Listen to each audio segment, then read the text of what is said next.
Hi, I'm Matt. Welcome to Disney Planning Insights. Through creative content and live shows, we explain the hidden details of the Disney experience so that our clients can execute memorable adventures. Together with Princesses and the Mouse Disney Travel, we have helped hundreds of clients plan, book, and prepare for magical Disney vacations. Let our experience help you avoid common planning mistakes and maximize the enjoyment on your next Disney trip.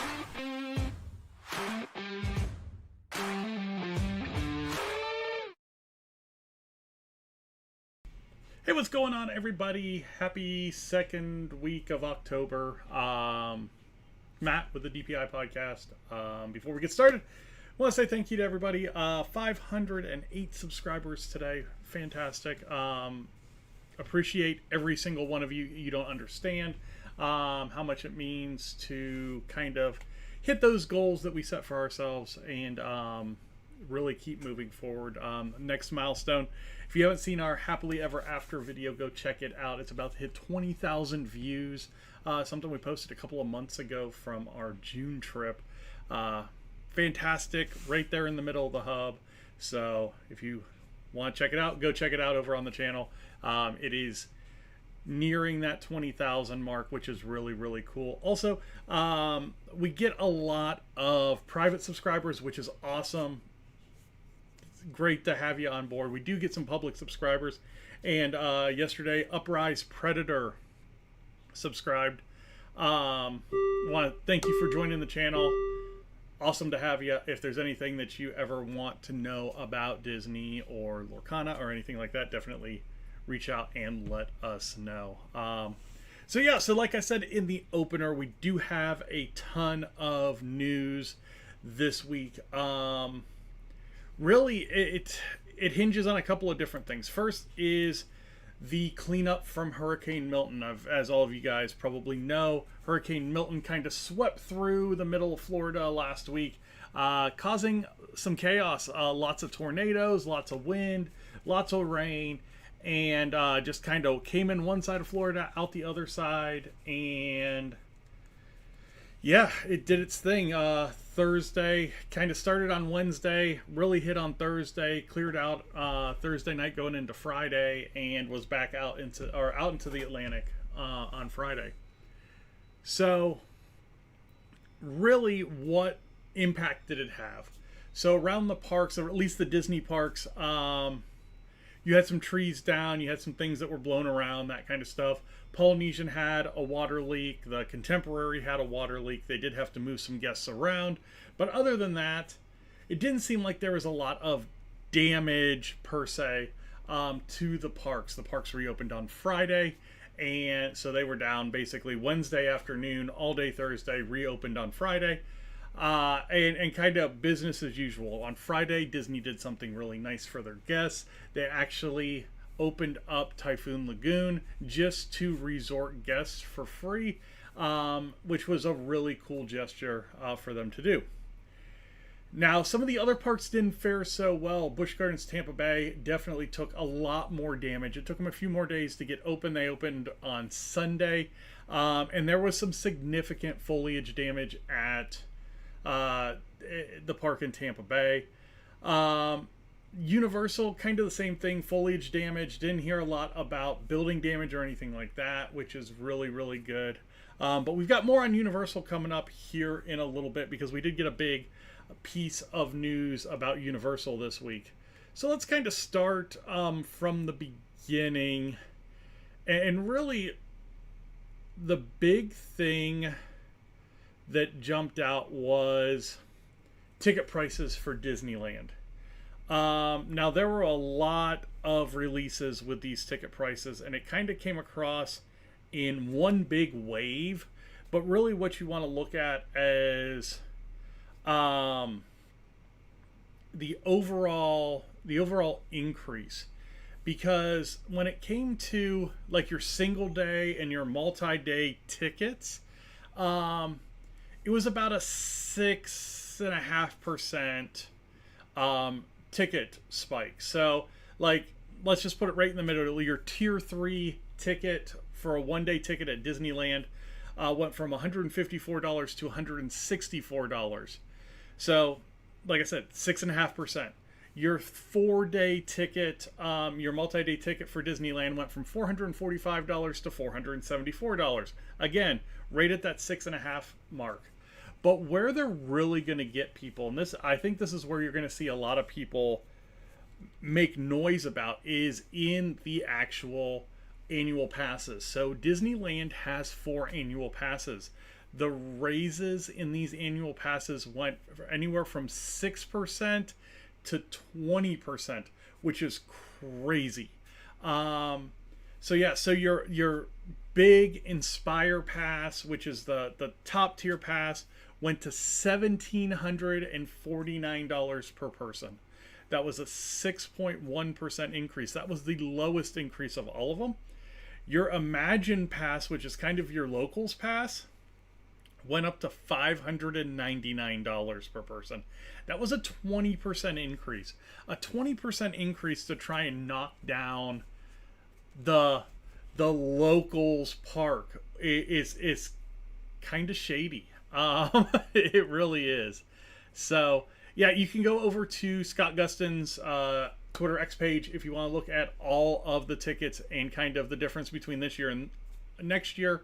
But yeah, just overall price increases, and we're used to price increases for Disney, but this is kind of crazy to see a 20% raise on a locals pass, which is insane. Big news that dropped October 11th. So Disney gets on TikTok and gets on Instagram and posts when can we do this again? I'll give you a little bit of snippet of that. The "When Can We Do This Again" song.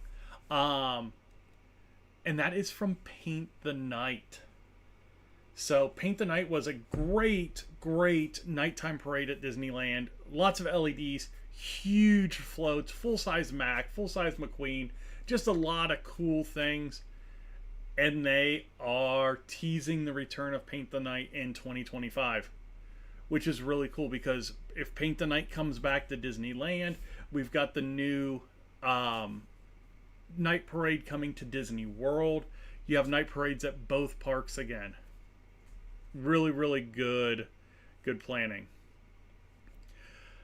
Major closure and refurbishment updates. Do I want to get to those, or do I want to do... Let's do a couple of different things. Okay, let's go over to Universal Studios first. Let's get in the middle here and go over to Universal Studios, because this is relatively big news. I think we kind of all knew the timeline for Epic Universe. I think all of the arrows pointed to like early summer of next year, 2025. Well,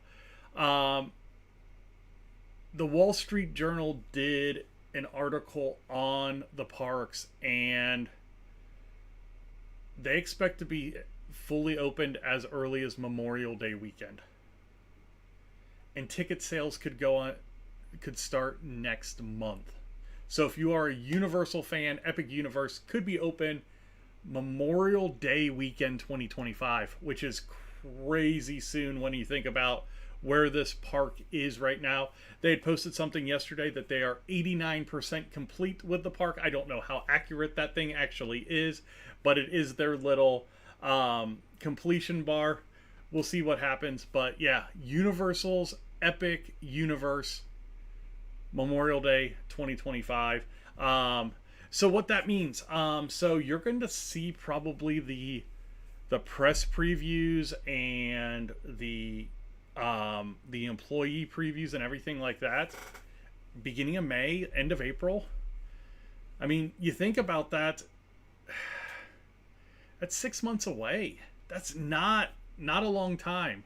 So really cool to be that close to this park opening. It is going to be a huge competition to Disney. As much as they say it won't be, and Disney's not afraid of this park, look at what they're doing at Magic Kingdom. Look at what they're doing at Animal Kingdom. A lot of the things are direct responses to what Epic Universe is doing. I'm just saying. It is what it is. All right, let's go across the pond. Let's go to Disneyland Paris. Disneyland Paris announced that they are doing a Christmas night. So basically, November 22nd, Christmas night Disneyland Pass event. So Disneyland Pass is their annual pass. 9:30 p.m. to 2 a.m. Early entry at 6:30 p.m. 3 exclusive Christmas shows. Plenty of Disney and Pixar characters, some rare. Merchandise discount upgraded to 25%. It's 59 euros for the pass holder and up to 2 paying guests. So pass holder can bring themselves and 2 other people, which is really cool. So yeah, so you've got November 22nd over at Disneyland Paris for another one of their special pass holder nights. Okay, big news. The big news. Where is... I know I shared the Disney one too. Nope, I didn't share the Disney one. Okay, let's go here then. We'll go here. Okay, so I shared a bunch of different news organizations from down there. The Main Street Mouse, Scott Gustin, Mickey Blog. Everybody carries the same stories. They just write them in a different way.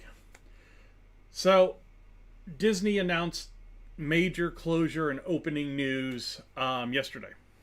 So let's start with the ones we knew were coming, in the sense that D23 kind of said, hey, Dinoland USA is going away. There are no ifs, ands, or buts about it. It's happening. So here is a little bit of the timeline for Dinoland. So the following attractions will have their last day of operations on January 12th, 2025, closing permanently on January 13th. This is going to be Triceratops Spin, the Fossil Fun Game, Chester and Hester's Dinosaur Treasures. Those 3 things, gone. January 13th. So if you want to see them before January 12th. At this time, Dinosaur, Boneyard, Restaurantosaurus, Dino Bites Snacks, Trilobites will remain open. No closing date given, as the construction will happen in phases. We knew this was going to happen. We know that Dinosaur is probably going to be one of the middle things to close. I don't think they're going to save Dinosaur to the end. I think what they're doing is they're strategically figuring out what is going to take us the longest to do, and they're going to focus on that first. That whole kind of carnival area in Dinoland right now is going to be what turns into the Encanto Casita. So that has to go, because they have a ton of work to do there. And then they'll start working their way out towards Dinosaur. With Dinosaur closing, if this is going to happen in January, I'm going to give Dinosaur another 6 to 8 months. So I would say probably end of summer. Get through the summer rush, maybe like 1st of September, when the East Coast kids go back to school. That's when Dinosaur goes down. Now, saying this, I'm going to bring up just a terrible closure timeline for something else. But we'll get to that in a second.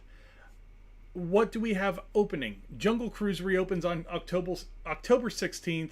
And the Jingle Cruise will return on November 2nd. The Jingle Cruise is the holiday makeover of Jungle Cruise, and it is a lot of fun. So definitely want to check that out. What else do we have opening? We have the Little Mermaid show. The Little Mermaid, a musical adventure theatrical production at Disney Hollywood Studios, will be opening in the summer of 2025. Now, originally this was going to open in the fall of 2024. It's been pushed back. But we do expect them to start making some progress on the outdoor marquee and all that kind of stuff starting in a few weeks. So they showed some pictures of how the new show is going to look. And it is definitely a mix of human actors and puppetry and that kind of thing. And if you remember the old show, I thought the old show was unique, but kind of hokey almost. And it's good to kind of get something in there that's kind of fresher and livened up and maybe a little bit more time relevant. I felt like the show that was in there prior to COVID was kind of dated back to the late 90s, early 2000s. It looked like you were in a rave at times.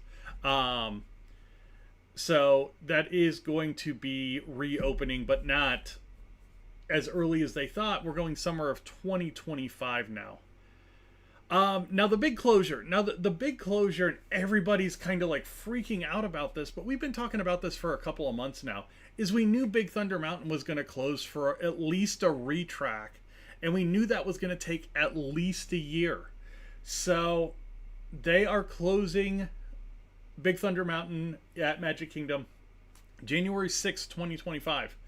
The new attraction will open in 2026. That's all they're saying, but they're saying with a little bit of magic. We had speculated that you've got a year of this ride being closed, where you're going to be shoring up track, or shoring up your stanchions, retracking it. Why don't you put in like the dynamite scene that they have at the end of the one at Disneyland? And we feel like that's going to be the little bit of magic that they're adding to Big Thunder Mountain. It just makes a lot of sense. It's something that most of the other parks have that Disney World does not.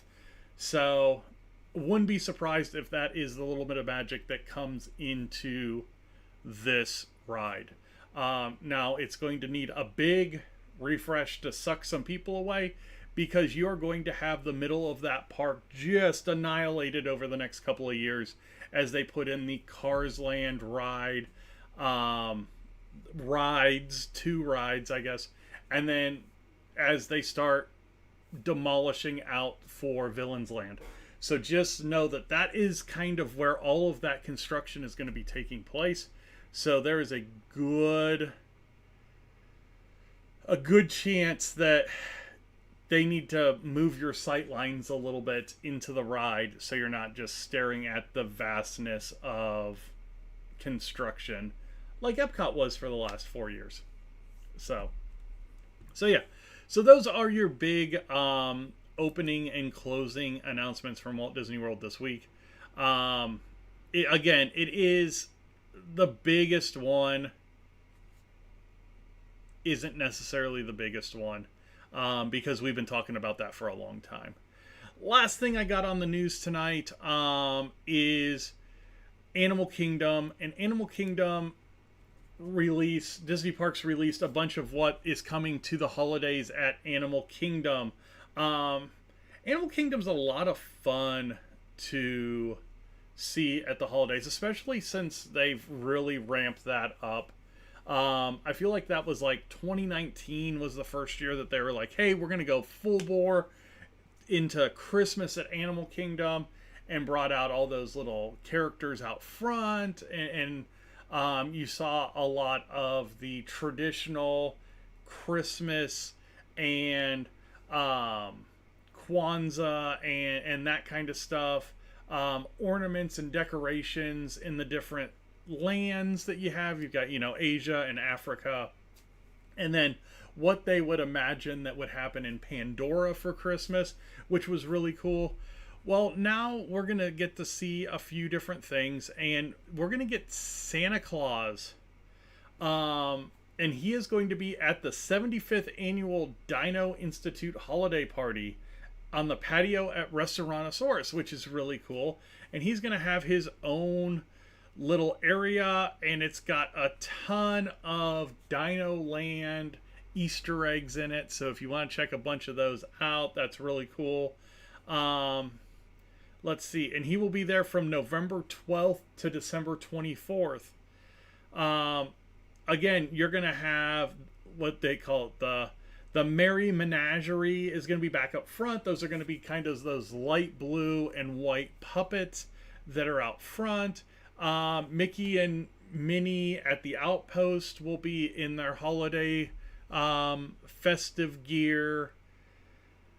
Let's see, Hollywood Studios, Juggling Elves, Holiday Spirit Band, Seasons Jukebox.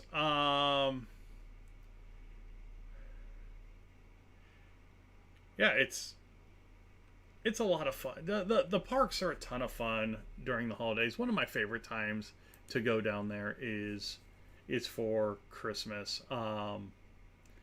And they're bringing a lot back that are favorites. The Merry Menagerie, super cool puppets out at the front of Animal Kingdom. One of my favorite things to see at the holidays. So yeah. So with that being said, man, I don't have a lot tonight, and I don't think I'm going to actually stay on and play anything tonight. So yeah, I'm just going to call it a night.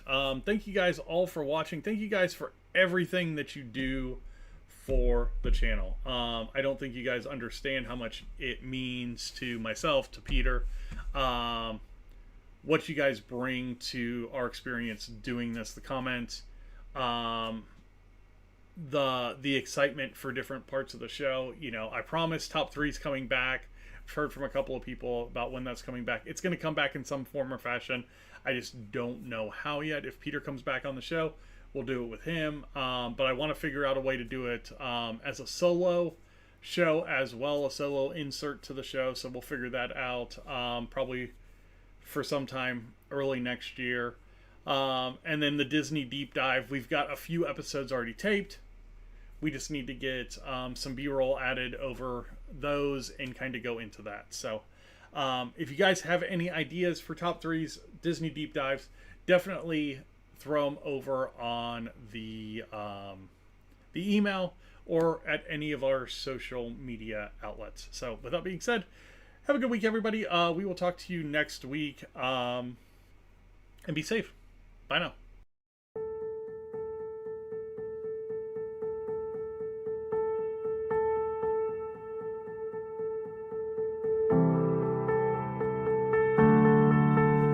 Hey, no guests this week, just me, just the news, no Pixelborn, no nothing. So, if you like Disney news, check it out. If not, well, I'll see you next week.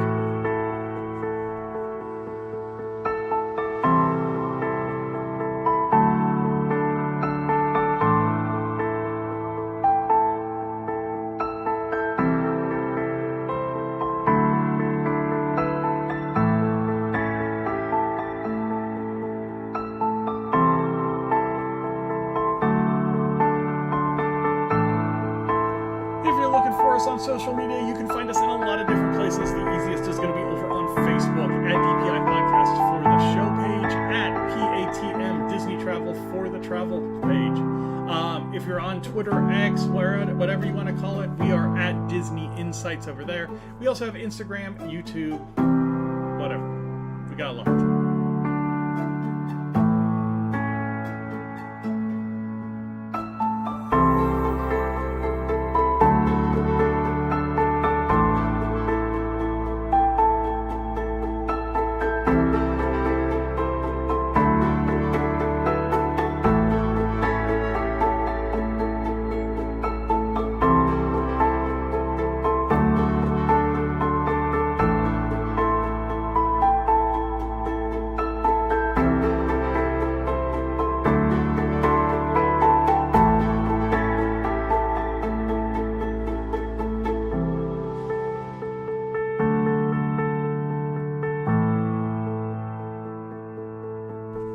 Thank you guys for watching, listening, liking, sharing, subscribing. Everything that you guys do to support the channel, we appreciate it.